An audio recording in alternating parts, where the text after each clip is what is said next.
मित्रों नमस्कार। एक बहुत छोटी सी बात आपके सामने प्रस्तुत करने जा रहा हूँ। कई बार मुझे स्वयं पर हंसी आती है।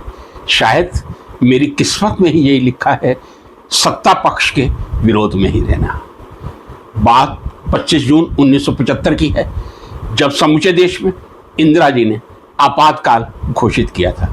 मुझे अच्छी तरह याद है, 24 जून की सायंकाल 5 से 6 तक रोज की भांति ब्यावर राजस्थान में लगने वाली एकमात्र शाखा मुख्य शिक्षक के रूप में शाखा का विसर्जन करके आया था।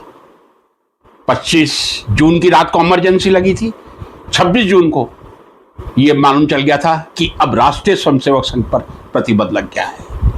इच्छा तो ये थी कोई आंदोलन किया जाए, भारत माता की जय बोली जाए और जेल की तरफ प्रस्थान किया जाए, लेकिन तब राष्ट्रीय स्वयंसेवक संघ का ये ऊपर से आदेश था, चूंकि मैं उस समय लगभग 16 वर्ष का भी नहीं था, कि आप अंडरग्राउंड लेके संघ का कार्य करेंगे। जो भी संघ के प्रचारक आते थे, मैं बस स्टैंड या रेलवे स्टेशन से चुपके से उनको अपनी साइकिल पर बैठाकर घर लाता था और घर में बैठ के चला करती थी। ये सिलसिला आपातकाल के अंत तक चला था। उसके बाद भीलवाड़ा महाविद्यालय में विद्यार्थी परिषद की जिम्मेदारी मिल गई थी।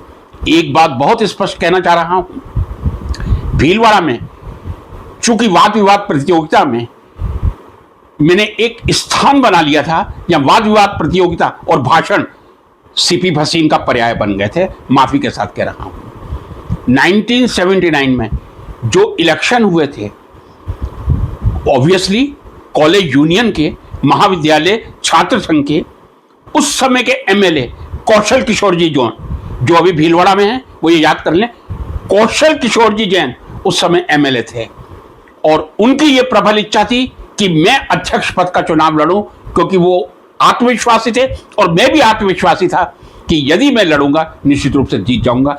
लेकिन उस समय एक सीमा रेखा थी। अखिल भारतीय विद्यार्थी परिषद ने 1978 से 1980 तक किसी भी चुनाव ना लड़ने की प्रतिज्ञा ली थी, और चूंकि मैं मंत्री हुआ करता था भीलवाड़ा का, विद्यार्थी परिषद का, प्रश्न ही नहीं। कौशल किशोर जी भी उस समय भारतीय जनता पार्टी नहीं बनी थी, जनता पार्टी के एमएलए हुआ करते थे। उनकी इच्छा थी मैं चुनाव लड़ूं, लेकिन मैंने चुनाव नहीं लड़ा। 1982 में राजस्थान विश्वविद्यालय में जब नियमित शोध छात्र के रूप में विज्ञान भवन के रसायन शास्त्र विज्ञान में, रसायन शास्त्र भवन में, रसायन शास्त्र विभाग में कार्य करता था, उस समय भी राजस्थान विश्वविद्यालय का छात्र संघ चुनाव लड़ने के लिए आग्रह किया गया था, चूंकि मैं उस समय मंत्री था अखिल भारतीय विद्यार्थी परिषद का।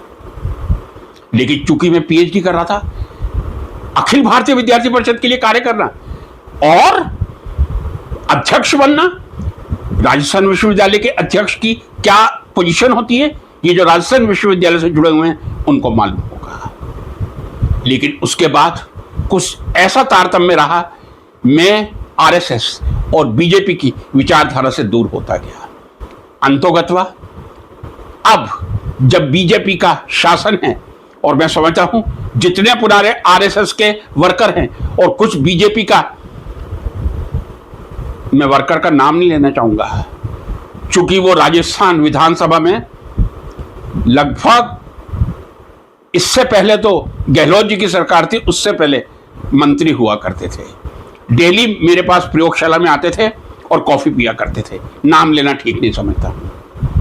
लेकिन मुझे एक बात की बहुत खुशी है, जब कोई सत्ता दल होता है, कोई ना कोई व्यक्ति सत्ता के दूसरे सिंहासन तक पहुंचने के लिए एड़ी चोटी का जी जोड़ लगा देता है।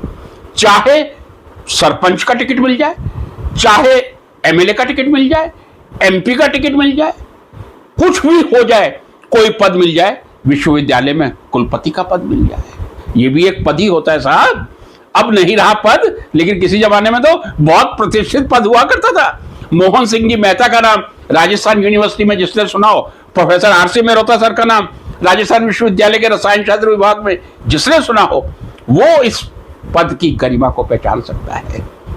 लेकिन मुझे इस बात की खुशी है, जब कांग्रेस का शासन था तब मैं बीजेपी या पहले जो जनसंघ या उसके बाद जनता दल फिर बीजेपी, उसमें सक्रिय था। और जब बीजेपी का शासन है तो मैं बीजेपी के अगेंस्ट में अपने विचार, जो चीज मुझे गलत लगती है, बोलकर विरोध करता हूं। लेकिन एक बात मैं आत्मविश्वास से कह रहा हूं, जब भी अंतिम श्वास लूंगा मुझे इस चीज का हमेशा, क्या कह दूं, प्रसन्नता रहेगी या गौरव रहेगा कि कभी सत्ता के तलुए चाट कर मैंने कोई पद प्राप्त करने का प्रयास नहीं किया। खुलकर जो एक शिक्षक का कर्तव्य बनता है, सही को सही और गलत को गलत, वही कहने का प्रयास किया। शायद मैं अपनी इस जिंदगी को किसी एमपी, एमएलए या किसी मंत्री से ज्यादा शुद्ध समझता हूं। शुद्ध तो होगी, सॉरी मैं गलती से मेरे मुंह से निकल गया, राजनीति में कहां शुद्धता है। राजनीति और शुचिता का आज तक दूर दूर तक कोई संबंध नहीं है। हां, मैं अपने शुचिता को प्रणाम करता हूं अपनी शुचिता को, कि कम से कम विरोध में रहकर मैंने कभी कोई पद प्राप्ति की चेष्टा नहीं की। परमात्मा ऐसी बुद्धि मुझे देता रहे, अंतिम श्वास तक देता रहे, किसी के तलुए चाटने का कभी प्रयास ना करूं। मां सरस्वती के तलुए चाटता रहूं, मां सरस्वती की उपासना करता रहूं और बिल्कुल किसी डर विहीन होके, निडर होके सही को सही और गलत को गलत कहने का साहस करता रहूं। यही एक शिक्षक का कर्तव्य होता है। नमस्कार।